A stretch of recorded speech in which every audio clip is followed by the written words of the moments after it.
Today is International Day of the Girl Child, and President Muhammadu Buhari is demanding stricter laws to prevent girls from being accused in schools across the country. The president's comment is in reaction to the recent high-profile revelation of sexual abuse cases in institutions of higher learning in the country. The president said in a statement that he is glad that the incident at the University of Lagos, which was exposed through an undercover news reporting, has spurred an amendment to laws regarding the issue in the National Assembly. According to President Buhari, quote, the country must do more to address incidents of sexual violence, sexual abuses in our schools, discrimination, human trafficking, and cultural practices that violate women's rights. He adds that such proposed amendments, if passed by the legislature, will get his support as long as they conform to the Constitution of the country. He further asked law enforcement agencies and school administrators to take up cases of sexual abuse with all seriousness and ensure that perpetrators face the consequences of their actions. Let's now speak to one of the advocates of girl-child rights in the country, a rights activist and a co-convener of the Bring Back Our Girls campaign organization. This is Aisha Yusufu, who is joined us now from Aberdeen in Scotland. Thank you so much, Madam, for joining us on the program tonight. What does this bring to the table, especially the expose from the BBC documentary, which has brought now the attention of the world and Nigerians to the issue? President Buhari has said there won't be a light-hearted way of handling these. Tough measures must be taken. First, thank you for having me, Sheun. I think, firstly, what I would like to say, first of all, is that we all know that the words of President Muhammadu Buhari is not worth more than the papers on which they are written. We have seen him severally. He says something and then he goes on to do something entirely different. And so it's just mere rhetoric to be said on such a day, and that's it from him, because repeatedly we've seen his behavior and his actions over time.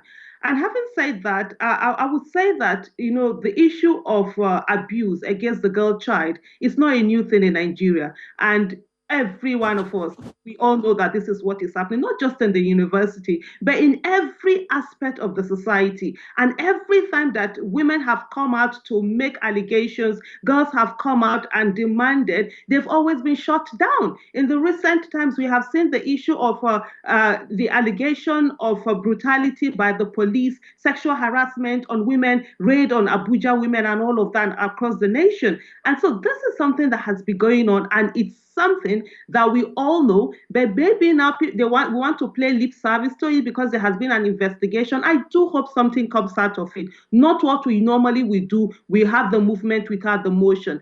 Today is the International Day of the Girl Child. Where is Leah Sharibu? Where is 112 Chibok girls that have been in captivity for over 5 years? What has happened to them? Today is exactly 2006 days that Chibok girls have been in captivity. If there's anything that talks about abuse of the girl child, it's what the Chibok girls have had to go through. We just saw recently 6 girls that were abducted in Kaduna. They have been said to be released right now. These are all the abuses that the girl child have had to face. If I'm sorry, apologies to butting. On a day like this, a lot of Nigerians, such as myself, who have children also, are thinking about better life for the girl child. So when the president comes on a day like this to say there must be laws that will give stricter sanctions against those who abuse the women or the female gender, what would you be suggesting as a measure to ensure that the lives of the female gender is properly secured and guaranteed? First of all, the thing that needs to be done is we need to have an environment where where any victim is allowed to come out and speak out. Where there needs to be prosecution of those who have found to be doing this. A situation whereby there's sexual harassment, whether in the schools, in the offices, wherever it is in the society, we must ensure that the perpetrators are made to face the full wrath of the law. There must also be an enabling environment where victims are allowed to come forward and explain what they are going through, and they will be protected by the law. Not the one that they will go to security agents, or they will go to school authorities, or they will go to the organizational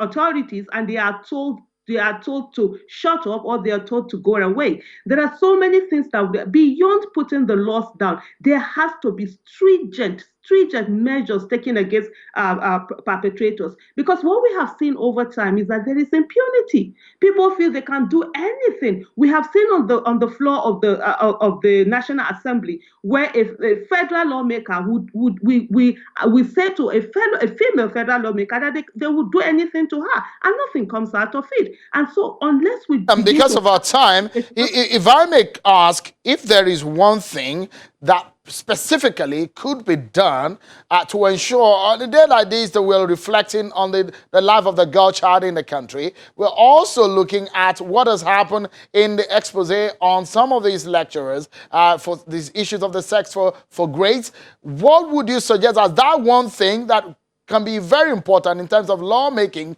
and the process of law of the Constitution to change it to ensure the guarantee the rights of the citizens of the girl? One thing that will go out is prosecution. Prosecution where people are made to face the law. By the time we begin to see these sexual predators or everybody that oppresses women, they get to face the law and they go to jail. It will go a long way in reducing it. AB Uzaria has set the space. I think they sacked about 15 lecturers that were found to be, molesting, sexually abusing students there. That is a way for us to go on. There is prosecution. Impunity will continue to make this reign. All right. We must leave it at that. Madam Aisha Yusufu, rights activist and co-convener of the Bring Back Our Girls campaign organization. Thank you so much for talking to us. That's our dedication to the girl child in the country.